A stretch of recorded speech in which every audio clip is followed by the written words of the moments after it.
अस्सलाम वालेकुम my dear students, I hope you all are doing well.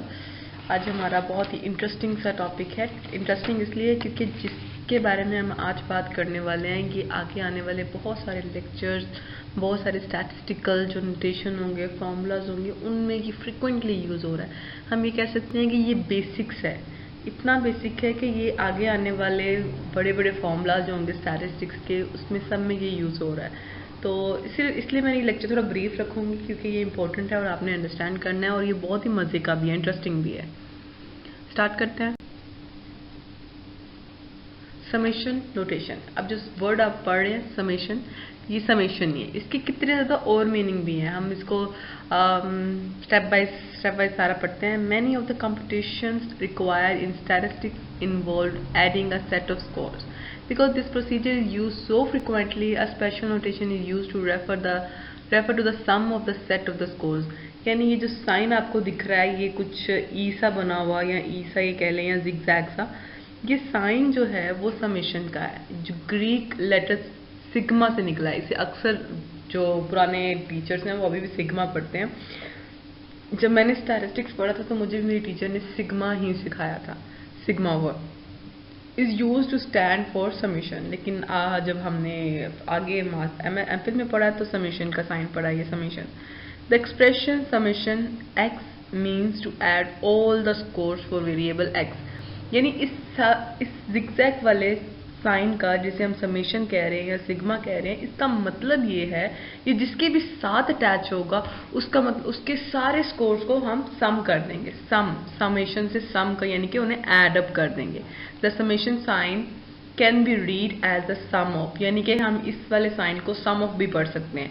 दस summation X is read the sum of the scores. हम ये भी पढ़ सकते हैं कि सम ऑफ द स्कोर्स है सारे के सारे। For the following set of quiz scores 10, 6, 7, 4। अगर हम ये कहें कि 4 लोगों ने क्विज दिया और उनके स्कोर कुछ ऐसे हैं, पहले का 10, दूसरे का 6, तीसरे का 7 और चौथे का 4, तो समेशन एक्स की क्या वैल्यू होगी? समेशन एक्स यानी इन सबका टोटल क्या होगा? टोटल नंबर ऑफ स्कोर, या हम कह सकते हैं सम ऑफ एक्स क्या होगा? अब 6 + 10 + 7 + 4 इज इक्वल टू 27। इसका मतलब है समेशन एक्स या sigma X is equal to 27।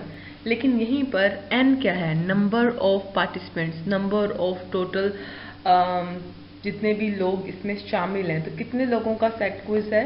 4 लोगों का, इसलिए n इज इक्वल टू 4। यानी कि हमारे पास सैंपल में जो इंडिविजुअल मौजूद है वो है 4।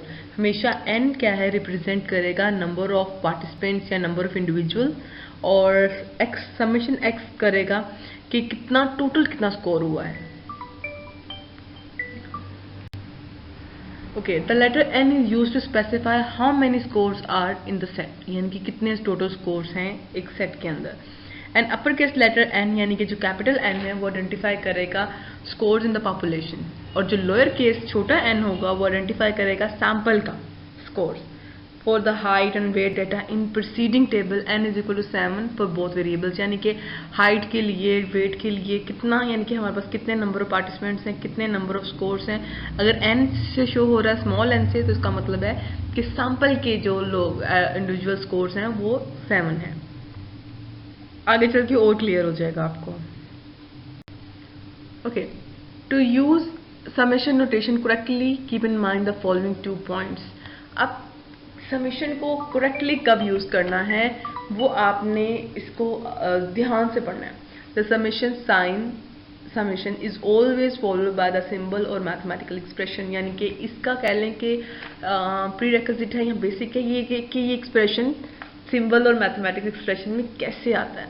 The symbol or expression identifies exactly which value are to be added to compute summation x. For example, the symbol following the summation sign x and the task is to find the sum of the x value.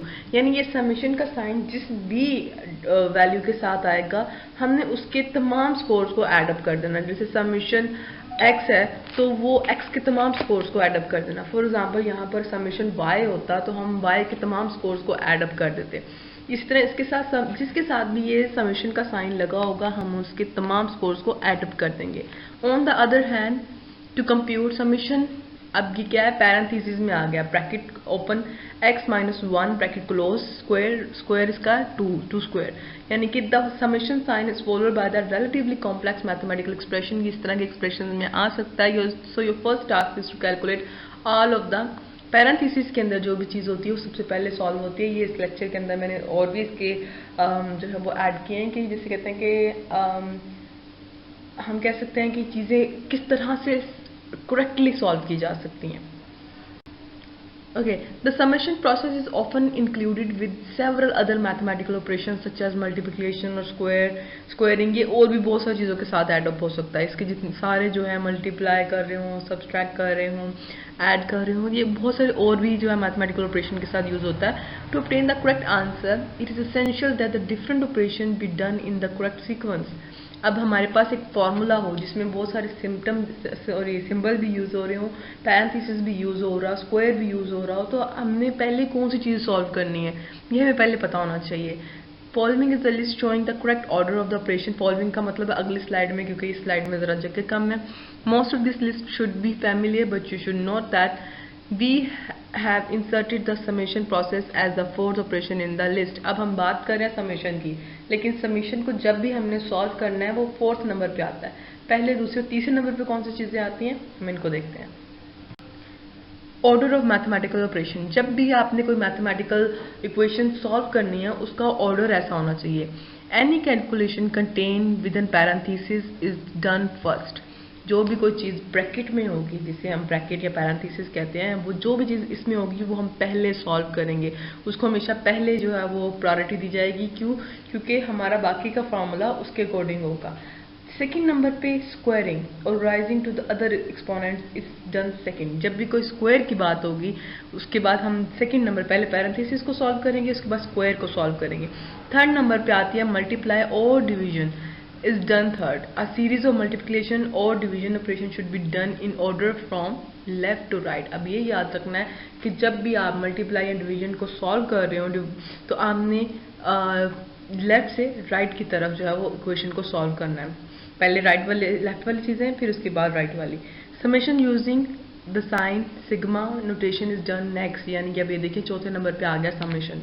हम चौथे number पे summation वाला जो equation होगा वो solve करेंगे।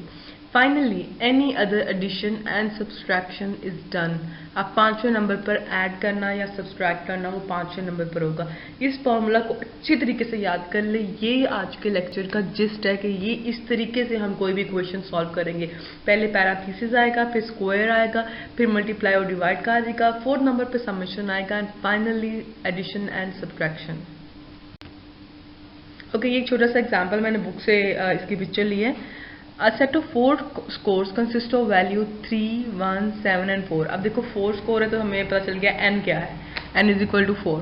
We will compute summation x, यानी हम पहले क्या करेंगे, इन सबको एडअप करेंगे।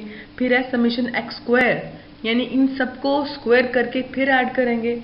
एंड देन समेशन x का होल स्क्वायर। होल स्क्वायर का मतलब है कि समेशन x जो हमने पहले कंप्यूट किया था अब उसका whole square.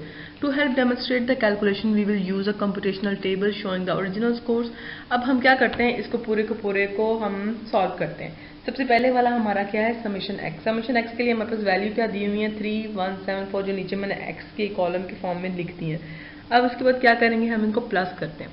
3 + 1 + 7 + 4 is equal to 15। यानी कि हमारा पहले वाला जो कोई इक्वेशन थी समेशन x वो सॉल्व होगी। समेशन x क्या है, 3 + 1 + 7 + 4 इज इक्वल टू 15। हमें पहले का आंसर मिल गया।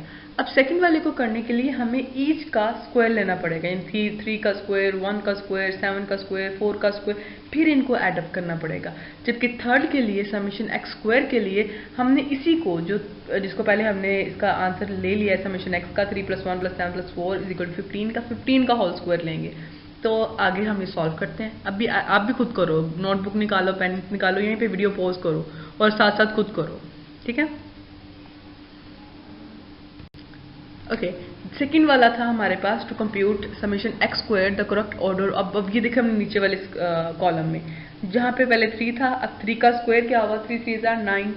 1 का स्क्वायर क्या हुआ, 1 1 जार 1 ही होगा ऑब्वियसली। 7 7 जार 49। 4 4 ज़ा 16। अब क्या हो गया, हमारा x का स्क्वायर आ गया, हमने x का स्क्वायर लेते ही साथ ही सॉल्व भी कर लिया। जब हम सब इनको एडअप करेंगे तो हमारे पास आ गया 75, यानी कि हमारी सेकंड इक्वेशन भी सॉल्व हो गई, summation x square is equal to 75। अब हम अगला स्टेप करते हैं। ओके जी, जैसे मैंने पहले बताया था कि हमारे पास 15 ऑलरेडी मौजूद है समेशन x। अब इसका होल स्क्वायर लेना है, यानी समेशन x का होल स्क्वायर। अब 15 का स्क्वायर क्या होगा, 15 15 ज़ा 225। ये हमारा थर्ड का भी आंसर निकला है। कोई मुश्किल चीज़ थी इसमें? कुछ भी मुश्किल नहीं था। अब ने जो भी इसकी स्टेटमेंट लिखी हुई है इसको पढ़ लीजिएगा, वीडियो पॉज करके आगे चलते हैं। ओके, ये एक छोटा सा question. Use the same set of 4 scores from example 1.3 and compute summation. अब पैरेंथेसिस है, यानी bracket open x minus 1 bracket close and summation bracket open x minus 1 bracket close square. अब ये दो इक्वेशन दी हुई हैं, आपने इनको सॉल्व करना है। कैसे करेंगे, x हमें दे दिया 3174, वही वाला फॉर्मूला है। अब इसमें से क्या करेंगे, x माइनस 1 करना है। अब पहले हमें यही करना है समेशन x। अब जैसे कि मैंने बताया था पहले के फॉर्मूला में, सबसे पहले आप पैरेंथेसिस सॉल्व करोगे। जब भी आप कोई भी इक्वेशन सॉल्व कर रहे होगे फॉर्मूला में, तो सबसे पहले पैरेंथेसिस सॉल्व करने वाला है। तो हम ये करते हैं, ठीक है, अंदर वाला यानी कि ब्रैकेट के अंदर वाली चीज़ें। तो x माइनस 1 यानी 3 माइनस 1 इज इक्वल टू 2, मान minus 1 is equal to 0, 7 minus 1 is equal to 6, 4 minus 1 is equal to 3। ये हमारे पास आ गया। अब इन सबको एडअप कर देंगे क्योंकि हमें समेशन लगाना है। जब हम इनको ऐड करेंगे, 2 नीचे देखें, सबसे नीचे जो रो में लिखा हुआ है 2 प्लस 0 प्लस 6 प्लस 3, सॉरी ये प्लस का साइन आगे से गलती से आ गया, इज इक्वल टू 11, यानी कि हमारे पास पहली इक्वेशन का आंसर आ गया है 11। अब इसके बाद सेकंड वाला जो इक्वेशन है वो है x माइनस 1 का होल स्क्वायर। अब हमने क्या करना है, यही वाली चीज़ें, जैसे कि ये 2 0 6 3 आ गए, इनका अब होल स्क्वायर लेना है। 2 2 ज़ा 4, 0 0 ज़ा 0 ही होगा, 6 6 ज़ा 36, 3 3 ज़ा 9। अब ये हमारे पास ये आ गया। पैरेंथेसिस के बाद हमने क्या, दूसरे नंबर पे हम क्या चीज़ करते हैं, जो स्क्वायर होता है उसको सॉल्व करते हैं। अब ये हमारे पास आ गया। जब हम इनको एडअप करेंगे तो हमारे पास क्या स्कोर आएगा, इनको ऐड करके देखते हैं। ये देखिए हमारे पास आ गया 4 plus 0 plus 36 plus 9 is equal to 49, यानी कि हमारे पास सेकंड इक्वेशन का भी आंसर आ गया। कितना वो इजी था कि सबसे पहले हमने पैरेंथेसिस सॉल्व करनी है, फिर स्क्वायर करना है, फिर उसके बाद जो है वो मल्टीप्लाई और ऐड का है, फिर जो है समेशन का है। तो ये बड़ी इंटरेस्टिंग सी चीज़ें हैं जो आपको आगे हेल्प आउट करेंगी। आगे इस वीडियो पॉज करके ये पढ़ लें, क्योंकि मैं चाह रही हूँ वीडियो शॉर्ट रखूँ ताकि ये अपलोड हो जाए। ओके जी, अब एक और क्वेश्चन बहुत इंटरेस्टिंग है। इसको आपने साथ साथ सॉल्व करना है, अपने पेन अपने हाथों में रखें, नोटबुक पकड़नी है, आपने साथ साथ सॉल्व करना है। साथ साथ करोगे तो ये समझ आएगी, बाद में करोगे तो ये समझ नहीं आएगी। For this example each individual has 2 score. अब यहाँ पे इंडिविजुअल देखे, person A B C D, इनके हर एक इंडिविजुअल के 2 स्कोर हैं। The first score is identified as x and the second is identified as y. With the help of the following computational table, compute x summation x, summation y and summation xy. अब हमने क्या करना है, हमारे पास हर individual का x और y का score आ गया है। हमने समेशन x करने के लिए सब x को प्लस कर देंगे, समेशन y करने के लिए सारे y के स्कोर्स को प्लस कर देंगे। लेकिन समेशन x y करने के लिए हमें क्या करना पड़ेगा, x और y को मल्टीप्लाई करना पड़ेगा। जैसे थर्ड इक्वेशन में लिखा हुआ है 3 5 ज़ा 15, 1 3 ज़ा 3, 7 4 ज़ा 28, 4 2 ज़ा 8। तो ये क्या है, हमारे पास x और y की भी वैल्यू साथ ही निकल आई। अब समेशन x करें तो 3 plus 1 plus 7 plus 4 is equal to 15। अब समेशन y करें तो 5 plus 3 plus 4 plus 2 is equal to 14। अब समेशन x y करें तो is equal to 15 plus 3 plus 28 plus 8 is equal to 54। कितनी आसानी से हमारे पास ये सारा का सारा क्वेश्चन जो है वो सॉल्व हो गया। एनी कन्फ्यूजन, कोई ऐसी चीज़ जो समझ नहीं आई हो यहाँ से, कितना ईजी है ये। ओके जी, आपने अपनी लर्निंग चेक करनी है। लर्निंग चेक करने का क्या फॉर्मूला है कि आपको मैंने एक छोटा सा क्वेश्चन दिया है, इसके अंदर से आपने सारे के सारे ये क्वेश्चन सॉल्व करने हैं। मैं क्या करूँगी, कोई 1 या 2 दिन के ब्रेक के बाद आपके जो लर्निंग चेक के इसके सही आंसर्स हैं ना वो अपलोड कर दूँगी। तो आपने अपनी ही लर्निंग को चेक करना है कि आपके सारे आंसर ठीक है या नहीं। अगर नहीं ठीक है तो क्यों गलत है ये आइडेंटिफाई करना है। फिर भी समझ ना आए तो आपने मुझसे पूछना है। तो बहरहाल क्वेश्चन समझा दूँ, आपने क्या करना है, calculate each value requested for the following scores, 6242 यानी कि 4 स्कोर्स हैं आपके पास। उसमें से आपने क्या करना है, समेशन एक्स का करने का क्या मतलब है कि आप 6242 को प्लस कर दोगे। समेशन एक्स स्क्वायर, आप 6 का स्क्वायर, 2 का स्क्वायर, 4 का स्क्वायर, 2 का स्क्वायर लेके इनको सम कर दोगे। उसके बाद क्या है, समेशन एक्स का होल स्क्वायर, यानी पहला जो ए आपका आंसर आया था उसी का होल स्क्वायर कर दोगे। फिर डी में क्या है, समेशन x माइनस 2, अब तमाम x के स्कोर में से, यानी 6 में से आप 2 माइनस कर दोगे, 2 में से 2 माइनस कर दोगे, 4 में से 2 माइनस कर दोगे, 2 में से 2 माइनस कर दोगे, और उसके बाद इसको सम करोगे तो डी का आंसर आ जाएगा। ई का क्या होगा, जो आपने पहले से आंसर निकाला हुआ है उसका होल स्क्वायर लोगे और उसको सम कर दोगे। इसी तरीके से क्वेश्चन नंबर 2 करोगे, इसी तरह से क्वेश्चन नंबर 3 करोगे। 3 में क्या है, आपको फॉर्मूला नहीं दिए हुए, आपको नरेशन दे दिए क्वेश्चन की, आपने उसको अंडरस्टैंड करते हुए क्वेश्चन को सॉल्व करना है। ठीक है, अब ये आपकी लर्निंग चेक हो जाएगी इस तरीके से, और मैं आपके जो क्वेश्चंस के आंसर्स हैं वो 1 या 2 दिन के फासले के साथ मैं संडे की शाम को जो है वो अपलोड कर दूंगी। ठीक है, कोई भी क्वेश्चन हो इसी लेक्चर के जो कमेंट सेक्शन है उसमें आप लिख के मुझसे पूछ सकते हैं, और इसके आंसर मैं इंशाल्लाह सून अपलोड करूंगी। मैं उम्मीद करती हूँ कि आप सारे साथ साथ चेक करेंगे। ऐसे बच्चे जो उनको डर है कि उनको शायद स्टैटिस्टिक्स में प्रॉब्लम आएंगी या जल्दी समझ नहीं आएगा, उन बच्चों के लिए साथ साथ करने की जो है वो मेरी सजेशन है। आप साथ साथ क्वेश्चंस को सॉल्व करें, इंटरेस्ट के साथ करें, और ये बहुत इंटरेस्टिंग सब्जेक्ट है, one of my favourite subject. ठीक है, अपना बहुत बहुत ख्याल रखिए, अगले लेक्चर में मिलते हैं। अल्लाह हाफिज़।